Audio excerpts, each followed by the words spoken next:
What is up? What is up? We're back, Dead Timers, with pretty crazy, Whole bunch of crazy. pretty crazy episode we got in store for you guys today. I'm quite sleepy. If you could tell, we finally got the camera situated right. We'll see. I'm shooting on the Canon Rebel T7i, so it's a lot better picture quality, and I may not have to worry about 7. That's 8.7. I may not have to worry about color correction this time. Anyway, Yeah, we don't want to have too pale face. You know.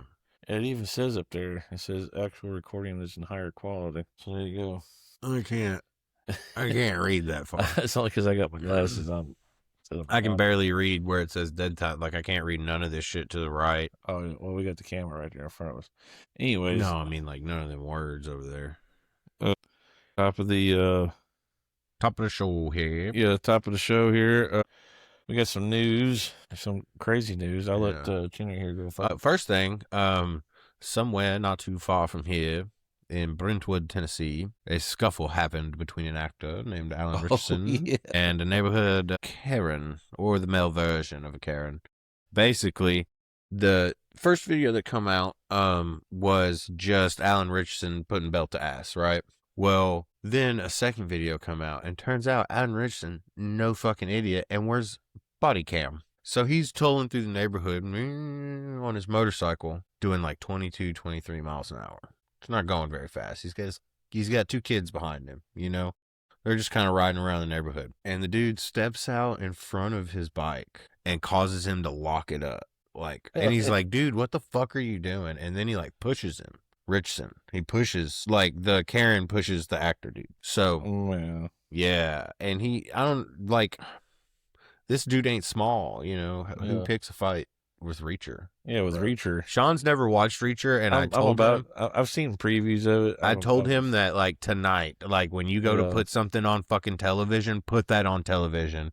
Because it is the best portrayal of a fucking autistic person, as well as a fucking really strong person. Like, the dude's on the spectrum, okay? I tried to read the books, like, listen to the audiobooks, and it was just not great. But it's a really good series. Well, I'll have to check it out, because, like I said, I've seen previews of it, but I haven't actually watched it yet. Yeah, it's really good. I actually recently watched the new Peaky Blinders. Oh, yeah, I've seen that new movie thing that came out. Yeah, you watched it? That was sick. I watched it. Yeah, it was sick. I watched it yesterday.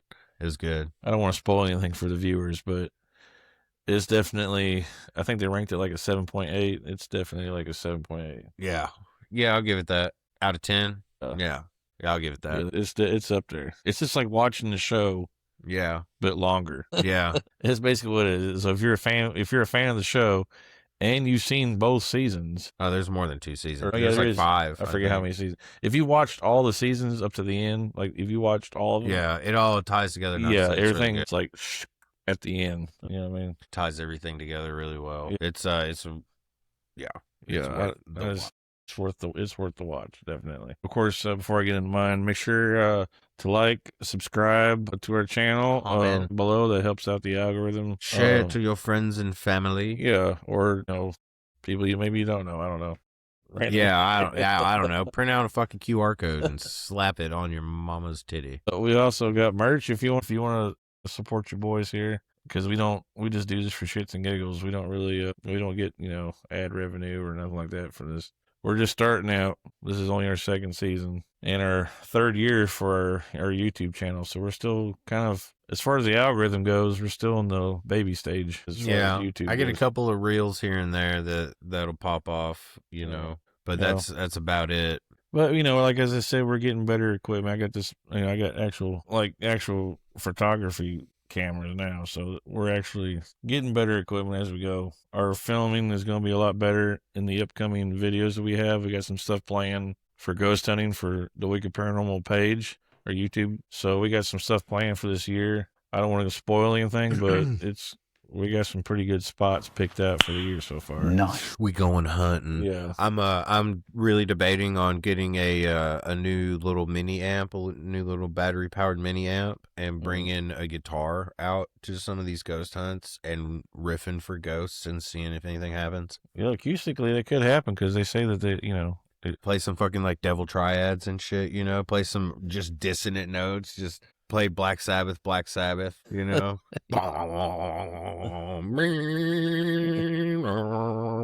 Fucking see the ghost of Ozzy just like, Yeah.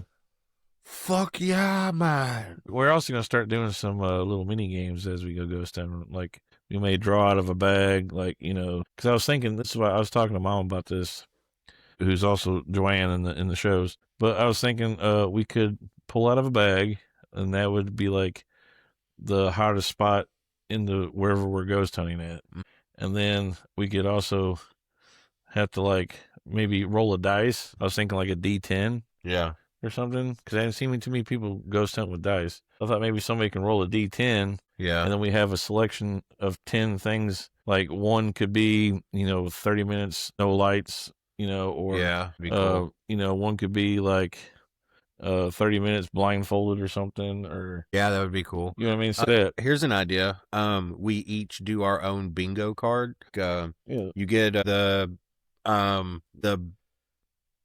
box goes off, or the bell dings, or, you know, something picks up on the one that runs the radio stations. Oh, the SB7? Yeah. Yeah. You know, the cat balls go off, something like that. You know, everybody can make their own bingo card, hear noise like a bump in the night, or record a flash, or something, you know, SLS goes off or something like that. Yeah.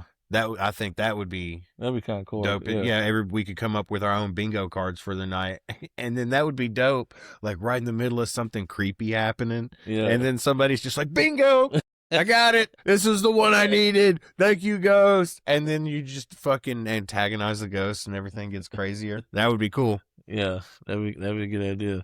Yeah, but anyways, this like I said, we don't like, you know, getting ad revenue or anything. So if you want to support your boys, go get some merch. That really helps us go to new locations, you know, pay, because we got to pay everything out of pocket. So, you know, for hotel stays, for travel. And this fool don't even got a real job. Yeah, so I mean, I do, but I'm broke as fuck. Like, you know, just anyways, back to the topic stuff. And who, me and you. The news that I've recently brought here, and it ties in with with my last subject, the general disappearing. General McCaslin. Yeah, there's also a lady who just came about. This news kind of circulated this week. It's Monica Rizzo. Yeah. Monica. I don't know if you remember the first Fast and Furious movie in Ja Rule. When Ja Rule gets beat, he's like, Monica. Sorry. Yeah, she was also an aerospace engineer tied to the U.S. government-funded rocket material research. She worked under retired Air Force Major General William Neal McCaslin. So she worked under this cat who happened to disappear as well. Now, mind you, most of his staff have either died under mysterious circumstances or disappeared within the last 2 years. Yeah, and I didn't notice either. To let you guys know now from our last episode, he also, when he left the house, I mentioned that he didn't have no phone with him. He didn't leave any directions. I guess the last person that seen him was like some worker, like an HVAC worker or something, and it was only like an hour between the time that his wife left and she came back like an hour later, and that's when she noticed he was gone. So it was like an hour window when he disappeared that anybody seen him, and then for some reason he decided to bring his service revolver with him. That was like the only thing he brought. So why would you bring a gun and not your phone unless you're worried that somebody's trying to track you? You know what I mean? Yeah, or you're trying to suck start your service revolver. B, you're trying to go off and suck start your service revolver. So what, you know what I mean? That's kind of weird. Anyways, back to this lady, Mrs. Monica. How did she go missing? Apparently she just poof, vanished, literally, June 22nd of last year. Lucky. Okay, and it was in the Angeles National Forest in California. She was hiking with two experienced companions, last seen about 30 feet behind them. So they're like going down this little trail, and they're like, you know, she's in the back. I'm sure they're experienced, so they're probably having her tag along with them. Like, keep up, you know what I mean? And they turn around, and poof, she's gone. She's not behind them no more. She literally was hiking with two experienced companions, last seen about 30 feet behind them, and then she reportedly smiled, waved, and then vanished. Blink, I'm gone. Nobody recovered, no confirmed evidence of foul play. Search efforts turned up nothing conclusive. It was all a category of high strangeness disappearances, especially given the proximity and suddenness. So, Now, William Neal McCaslin, her former superior, also disappeared this February, past February 27th, 2026 in New Mexico. A couple states over, previously involved in classified Air Force programs and late UFO-related circles. Now, what's crazy is that the fact that she was hiking and in close proximity ties into my subject that I have, for which is later, but it ties into that. It not necessarily the case itself, but the circumstances surrounding the disappearance. Yeah, it's like how all these people somehow are not related, kind of like overlap one another, and they're all just poof, poof, poof, just disappeared. Yeah. And then also there's it kind of also ties into my thing. Something that's been in the news recently is in Ohio, this meteor has come down, or I heard about that. There is conspiracies that it's some type of piece of space weapon, tungsten or something like that. So you mean to tell me that NASA didn't know anything about that meteor that hit Northeast Ohio yesterday? Yesterday, a meteor traveling at the speed of 45,000 miles an hour hit Ohio. This meteor caused a sonic boom when it hit the ground. It hit the ground so hard and it was so loud that people in Pennsylvania, Kentucky, and Virginia heard this. Mind you, I said this was in Ohio. And let me add this. That meteor was 7 tons. Look at this shit. I need you to take your time and look at this shit. So you're telling me that NASA didn't know about this? NASA knows about everything else, but NASA didn't know about this. You're gonna have people say, it's nothing to worry about. Meteors hit the earth all the time. And you're right. Meteors do hit the earth all the time. But meteors that big, coming that fast, does not hit the earth like that all the time. Let me add. That meteor was moving at 45,000 miles an hour.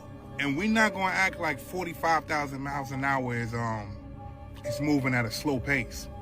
Yeah, right. We ain't even make it to the middle of 2026 yet. And look at all the shit that's happening. I'm out.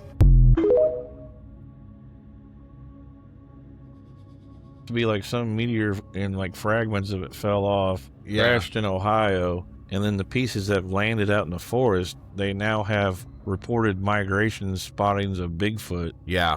Like multiple, like hundreds of them have all started migrating from it. Like they're trying to leave the area of where this thing is crashed. Yeah, and that's... Which makes you wonder, like, if something's scaring Bigfoot, then what the hell is really is like going on? The Bigfoot thing also ties into my subject, as well as the conspiracy that what fell was not a meteor but space weapon, because General McCaslin's group would have been the group to go that was in charge of that. Yeah, that put that together. And there's also reports that it's possibility that it's something that the U.S. has used in Iran already. So like it's a whirlwind and it's in the thorn trees. Okay, to quote Johnny Cash, a whirlwind is in the thorn trees. The thorn trees. Okay, the virgins are all trimming their wicks, dog. It's fucking end times, brother. The name that sat on him was death, and hell followed with him. Revelation 6:8. Yeah.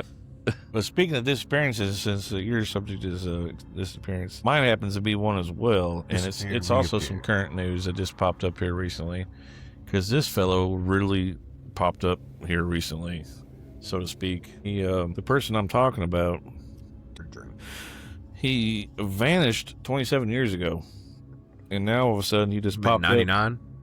He popped up recently to only disappear once again. Not only did he catch Y2K? Not only from memory, because the people who witnessed him last literally had to write down what he just, like, they had to literally describe what he looked like by writing him down, because they too eventually, it's almost like, the movie Back to the Future, where he kept looking at his photo and he started seeing it slowly vanish. It's kind of like that, where these people's memory of him was slowly vanishing and they couldn't remember what he looked like, so they actually had to write it down, and that's how they kept track of him recently in the recent news. Otherwise, no one would know. He would forget him. Like, he would have been forgotten all over again. You know what I mean? It's crazy. But the person I'm talking about, his name is... These nuts got him. Sorry. No, it's the man who stepped out of time. The disappearance of Mike Marcum. Mike Marcum. He was on Art Bell a long time ago, the show, Art Bell. Picture this. It's the mid-1990s. The internet is still young, okay?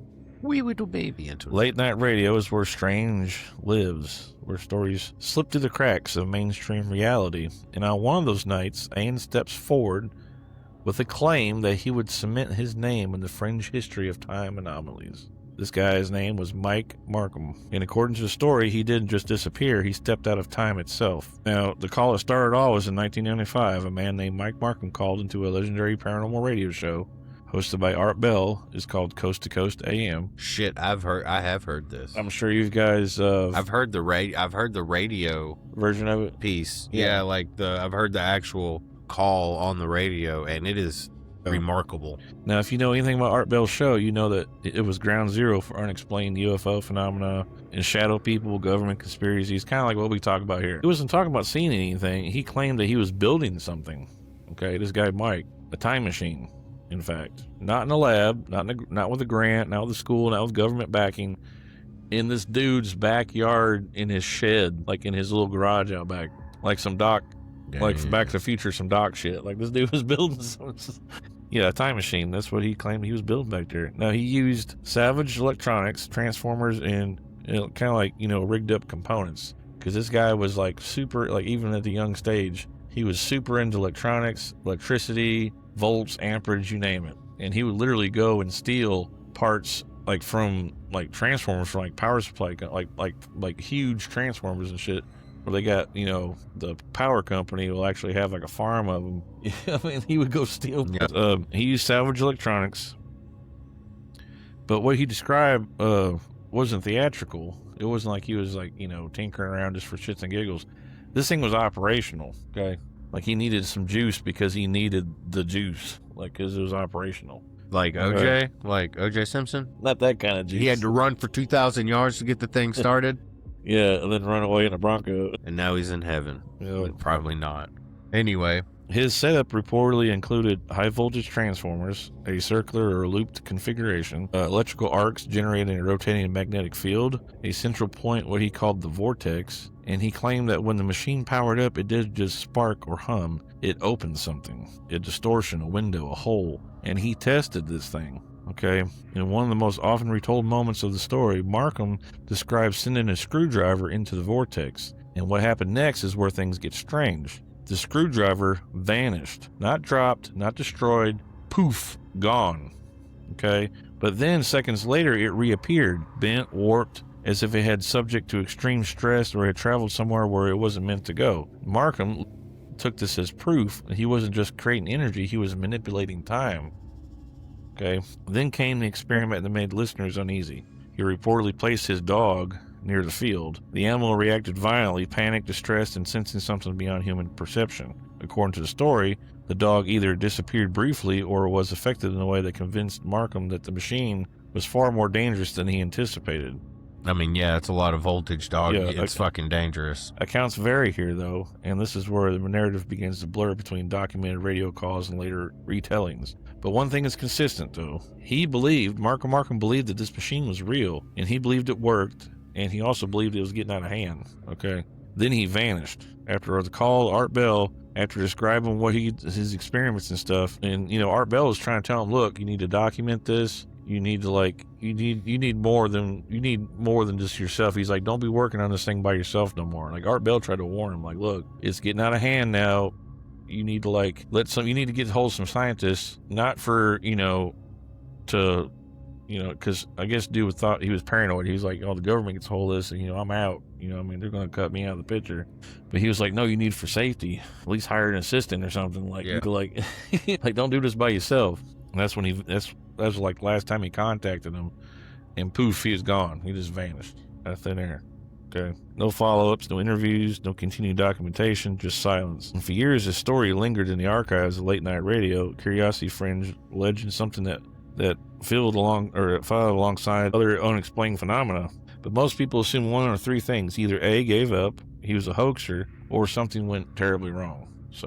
And they did. When the time that he disappeared, what happened was when he disappeared, there was a huge brownout now, Not to be confused with a brown note, which makes you shit yourself, or the brown sound, which Eddie Van Halen used. He caused the brownout in his city because he was stealing all these transformers, and he was powering this device in his shed out back, and it ended up causing a brownout, and it also like caused a fire. It burnt to the ground, and the only thing they found was like some documentation in his handwriting of like formulas and all this kind of stuff. And what was really weird though is there was a huge burnt circle, black as day, like as black as night, this burnt circle in the concrete of his floor in the shed there. Huge circle was burnt into the ground. They couldn't figure out like what the hell caused that. You know what I mean? That's some weird, you know what I mean? Like either, I'm talking about like some Terminator shit, you know what I mean?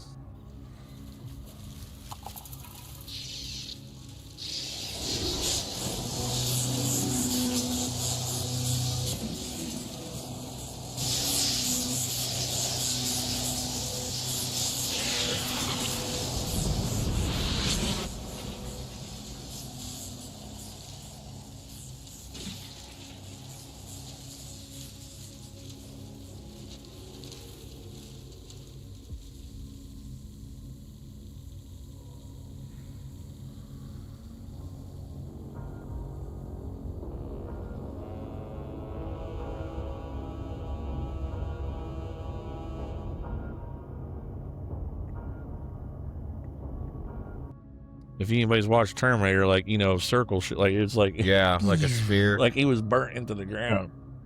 Okay. And then poof, he disappeared. 27 years go by, or I'm sorry, 29 years. It's not 27, it's 29. 29 years, then he returned. Nearly 3 decades passed. Then a man surfaced claiming to be Mike Marcum. Timeline, roughly 29 years after his original disappearance. And his story was, that's where things take a hard turn into the surreal. He claimed that he had entered a device, and when he did, he didn't come back to the same point in time. Okay? It's not like the movies where you can be like, do, and then come back to your same, like, where you left off.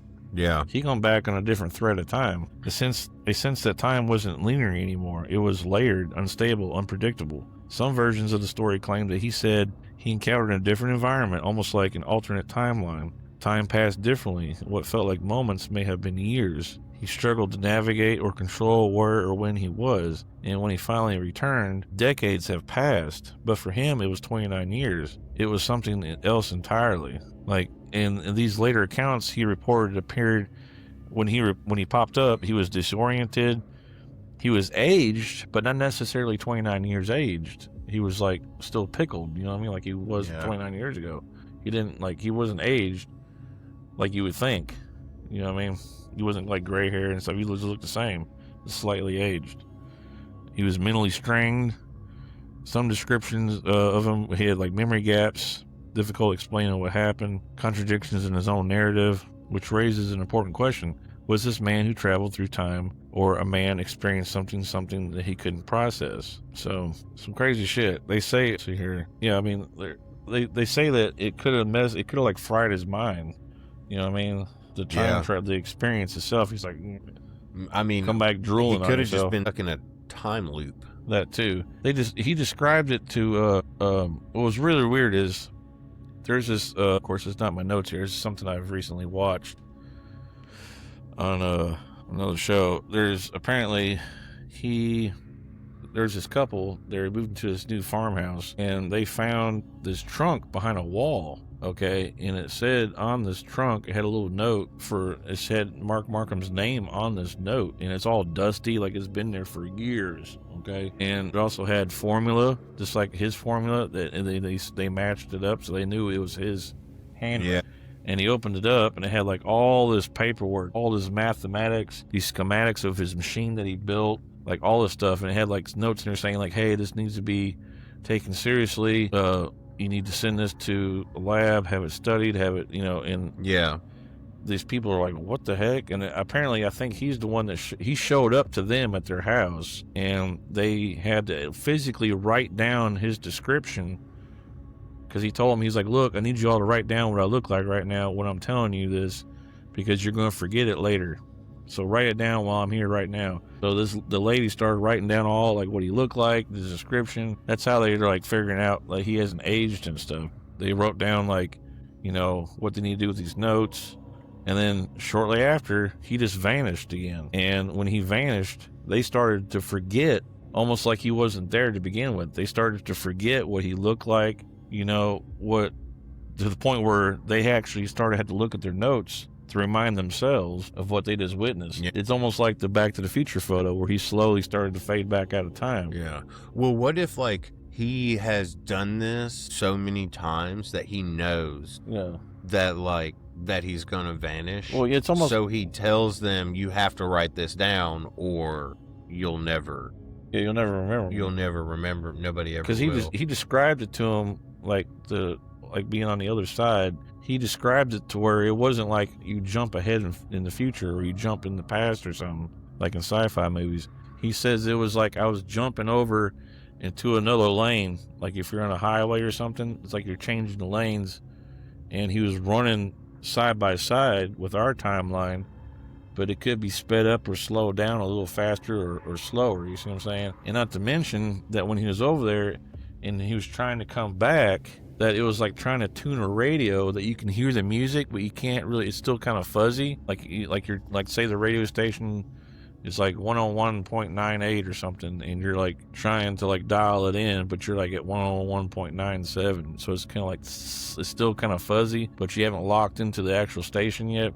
He described it like that. Yeah. To where he could see people, but they couldn't see him. I mean, they couldn't interact. He's almost like a ghost. You know what I mean? It was weird. Yeah, he's moving, like, his frequency. Yeah, it's not dialed. Yeah, he's not dialed in. At a different vibration than what is around him. Like everything's 440 and he's at 445 or some shit, But anyways, that's what I brought today was... He just happenly popped back up and literally popped back up in the news. And now he's vanished again. So apparently, it's plausible that there's, some type of travel either through dimension or time and space. So what really happened to him? Was it a hoax, misunderstanding, something unexplained? And even if a fraction of the story is true, then somewhere, at some point, a man stepped into a machine and fell through time. That's like, And if that's the case, the question isn't whether Mike Marcum has came back, it's whether if he truly returned to the same reality he left behind. Yeah. I think it's the same reality, but like he knows that he's in and out of focus. Like the concept of the whole time travel thing is not something new. Yeah. From Albert Einstein's theory of relativity to modern discussions of wormholes and quantum mechanics, science has opened the door to, at least theoretically, their time travel is plausible. It's mathematically plausible, and a backyard-built time machine made from scrap electronics. A gap is where stories like Marcum's live, right on the edge of belief. You know what I mean? So, fact or fiction? Yeah, fact or fiction. Sorry, no. A new podcast has started with Jonathan Franks and Brent Spiner. So it's fucking William Riker and Data. Oh shit. Dropping names and other things. And it's really interesting. Like, it's a good podcast. Like, they had the first episode, of course, LeVar Burton. And they had, what's his name? Family Guy. Seth? Yeah, Seth MacFarlane on there. Apparently he's a huge Star Trek fan. Oh yeah. And apparently, like, I've learned some stuff about Star Trek where they're like, yeah, there was no ad-libbing. But like, also having Patrick Stewart on the cast was like, the dude was very serious about his work. Oh yeah, no doubt. But yeah, that's what I brought today was the disappearance and reappearance of Marcum. Crazy stuff. Well, man, it is crazy. We got Bigfoot running away from something. We got time traveling going on. We got an episode for you today, guys. And I think yours has something to do with disappearances too. Well, I mean, it also kind of ties in with fucking Bigfoot. Oh, really? So today, my subject revolves around a man named David Paulides. Paulides. Nuts. D's nuts. All right. So this man, he has established what is called the Missing 411 conspiracy. They're all self-published books and films which document cases of people who've gone missing in national parks and elsewhere, but circumstances surrounding these cases are unusual and mysterious. even though the disappearance themselves are not statistically significant or unusual. But, like, it's still, like, a lot of strange, weird shit. So, for example, now there's a map that I will add in here that I sent Sean to correlate with some of these parks and missing people. That map alone is crazy, because I'm like, if you notice it kind of ties into our very first episode ever with the 37. Now, with his stuff, now also Mr. Paulides has done 2 movies on Bigfoot. And one of the things that his Bigfoot Institute is responsible for is the DNA testing, proving that there's something that's like hominid mixed with an unknown monkey, ape, whatever they're fucking called. So now he also did this missing 411 thing, which also ties in. It's just like everything's fucking connected, and my brain hurts. It's like Charlie with the red string. Yeah, dude, we're doing it again. There's over 1,440 cases of mysterious disappearances that he's covered on the 411 stuff. There's several movies and books, like several. One of the big things that he does is children disappearances in national parks and wilderness areas. They often involve peculiar circumstances, such as children appearing in inaccessible locations, sudden disappearance from close supervision. So that's like what you said. They're right up with somebody. Yeah, it's like with Monica. They're like, and 2 seconds later, you turn behind him and poof. Yeah. It's like they either got beamed up or they teleport or something. And then scent trails that are nowhere. That's weird. You know, like dogs are just like, what? It's like leads to an edge of a cliff. Or something. There's nothing. No, it just, they don't pick up any scent. Oh, no scent at all. Yeah, or just like disappears. Oh, that's like scary. They track it, and then it's nowhere. That just gave me a visual of like them tracking through the woods, and it just comes to like a clearing, like a glade or something, and this is like, and the dog's just like, like they just stop in the middle of this like meadow field or something. Yeah. It's just like, where'd you go? And then there's a fucking, you get the helicopter's like, oh my God, Dan, you must see it. And it's a fucking crop circle. Exactly. It's some crazy stuff like shit. that. Oh my God, Dan. Hey, so here's some of the examples of the children. Children are sometimes found miles away, often in treacherous or steep terrain and in spots impossible for them to reach alone. Like places where you gotta like climb to and shit like that, and there's no way that child got there on their own. That's almost like that one lady, what was her name, at the Cecil Hotel? Yeah. They found her like in a water tank or something? Yeah. It's like, what the hell? Children vanishing instantly while hiking with parents or playing with other children. Just poof. Yep. Unexplained conditions, like when found, the children might be missing clothing randomly or have no injuries even after days in harsh environments. That's crazy right there. Or they've been found in areas that have already been searched. So somehow they've been either literally teleported or they've been transported somehow. Or preserved or something. Just a blink. Just like a weird warble. Stephen King referred to them as thinnies. Oh yeah. You know, like the little areas that bleed between worlds, you know. And one thing that happens a lot is the weather will change like around a lot of these. Yeah, like another Stephen King, like the Langoliers. Yeah. Where they come in and it's like they eat time. It's crazy. So here's some examples of some of the missing 411 children that have been covered. Miss Lloyd Martin, 1969. A 6-year-old who vanished while playing hide and seek in the Smokies. Despite a massive search, he was never found. Which, I mean, Appalachia. I find the location. Yeah. Right. That's what I was saying earlier with your map. If you notice, it's like they're really concentrated along the 37th parallel. Yeah. David Allen Scott, 1957, a 2-year-old who vanished in Yosemite. His body was found at a high elevation, clothed in only a t-shirt after 1,000-foot ascent. That's crazy. Or no, not 1,000, 10,000. What? Yeah, so he climbed 10,000 feet with just a shirt. Yeah. No hiking gear, no chalk, no. Yeah, nothing. like there's no way he got there by himself. Yeah, in the hell no. Unless you're a billy goat. Alfred Bellhartz, 1938, a 4-year-old who disappeared in the Rocky Mountains and despite a large search was never found, with a witness reporting seeing a child on a cliff edge far from where he was last seen. So like somebody reported seeing a random kid on a cliff edge, but he was like miles from where he was last seen. That's crazy, dude. Yeah. Now, David Paulides is a former police detective, and he's investigated, like, this is what put him on this. Like, he investigated these cases himself. Yeah, being a police officer. And he was like, man, these are fucking strange, bro. Up. So he came like a fringe detective. Started looking into him himself. Like, yeah. So after, he did a lot of this research into this stuff, he claims there's multiple lines of evidence suggesting negligence on the part of the Park Service, but still he's done places in other parts of the world as well, like heavy jungle areas and shit like that. He's written at least 10 books. The U.S. National Park Service does not keep an independent list of people that go missing in their parks. While there's a database for incident and criminal reports, it's not widely or consistently used, and it does not interfere with other criminal databases. In response, a petition was created to make the department accountable. Yeah. That's weird.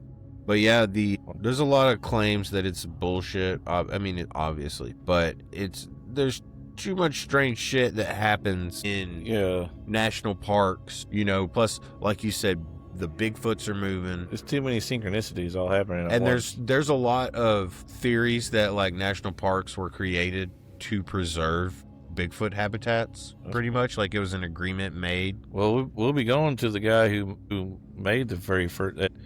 If you watch our haunted videos, the Canyon Inn that Mom and I stayed at, that hotel was not only a sanatorium but also a hotel. But that location there in Indiana was the very first park made in the U.S. and then they just copycatted that, like the layout for every other national park. The dude that died upstairs on the third floor, he's the guy that was making the park. Like he was like the brains behind it. Damn. But yeah, hopefully we'll get access to the third floor. We don't know yet. But yeah, it's a little Easter egg. That's going to be one of our spots. House tour, first, second, third floor. Well, what are that fucking Sabrina Carpenter song? Hopefully we'll have special access to the third floor. No one's been up there since like the 30s or something. They just use it for storage. I want it. Yeah. I'll sneak up there. I don't give a fuck. But luckily, we got to talking with the... it's not safe. You're not safe. Luckily, we got to talking with the general manager there, and she's all into the paranormal. She's like, hopefully she's still working there, though. We'll see. We'll see. No promises, but... But yeah, that brings mine today. There's so much stuff going on, and so much stuff that's like connecting. Yeah, like I said, there's way too many synchronicities that are all like happening at once. It's the end of the world as we know it. I feel fine. Needles over here feels fine. Yeah. Needles is just chilling in our little chair here. Leonard Bernstein. Yeah, I don't know, man. It's like, there's just too much stuff. It's too much. There's the... It's just craziness going on right now. You know the theories of that, like, this is the fourth age of human kind, or the fourth age of intelligent life on this planet, and the first three ages was complete annihilation. I think, me personally, my own theory... Like, the dinosaurs was the end of the third age. I'll put my tinfoil hat on just for... Tinfoil toupee. My own tinfoil theory, guys, is I think all this shit started happening when the CERN facility was built.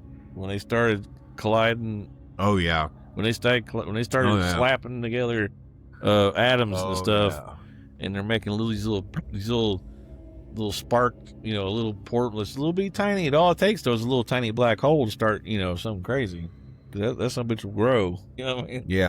That's my theory. You know what I mean? I think because when that started happening is when we started having, crazy shit. For example, like the Mandela effect. You know what I mean? Like, I remember certain things that even other friends I know remember how it's something differently. And I'm like, well, that's not how I remember from my childhood. Like the Fruit of the Loom, different...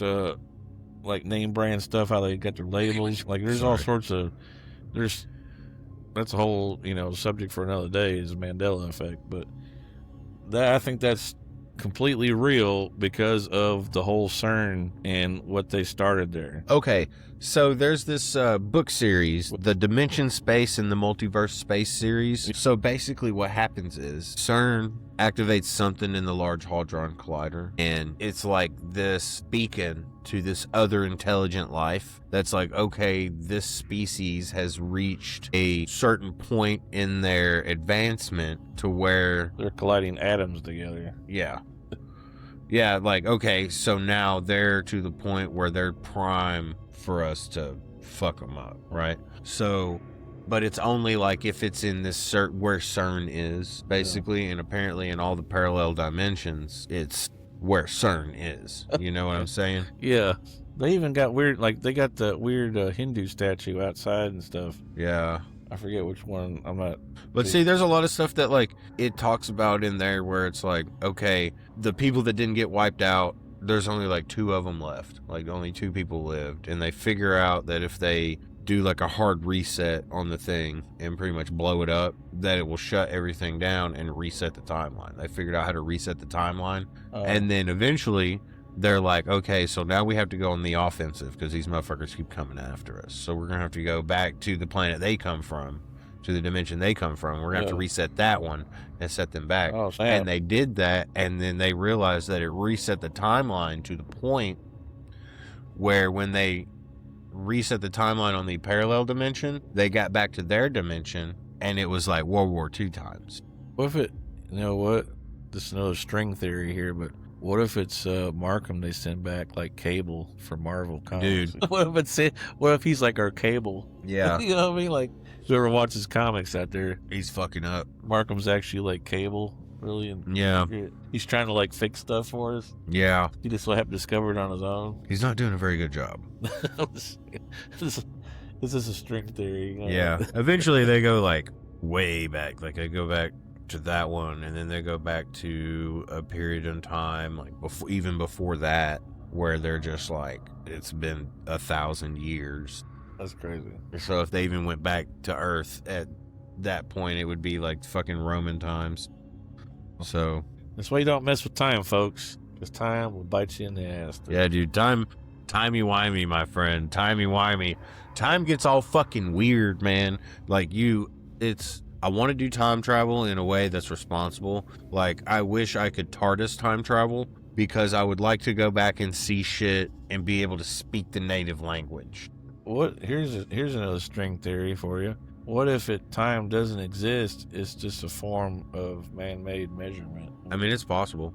Well, I mean, that's just like, we had a conversation off air a couple of episodes ago where we were talking about like every molecule in their body is vibrating. Every molecule in everything is vibrating, and there's space between everything. But I can't put my hands through each other. You know, I can't put my hand through this table, even though I know that there's space, like it's not technically solid. It's just the atoms are more compact. Yeah, they're just sitting there vibrating real fast. Yeah. So it's like if I could vibrate to that frequency, or a frequency that there's a potentially you could vibrate to a frequency where you could touch something and destroy it. Yeah. Instantly. That'd be crazy. Or create something that vibrated at a frequency that affected atoms. Yeah. But I don't know. We're not there yet. If you could do that, I'm sure you could fucking figure out space travel and time travel. Yeah. But we are not there yet. Not yet. Not yet. But hopefully soon. Alrighty. Well, I'll die in space. I don't care. Oh, Dude, yeah. as soon as I can afford commercial space travel, like if it's like the last fucking thing that I do, yeah. I have the chance. You mean to tell me at fucking 60 years old, I'll get a chance to go on vacation on the moon? You got frequent rocket miles. And stuff. Dog, I will sell my grandchildren for that opportunity. I'm not even playing. Use your frequent rocket miles. I would 100% do that. That is insane.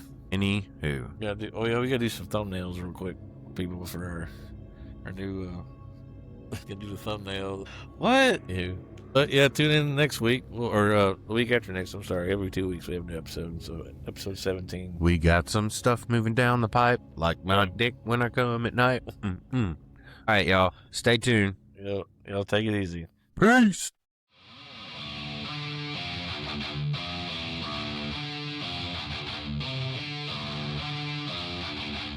Hey everybody, Chenry here with ads. If you or someone you know would like to run an ad with the Wicked Paranormal Team or Dead Time Stories podcast, please feel free to reach out at wickedparanormalteam@gmail.com. That's wickedparanormalteam@gmail.com.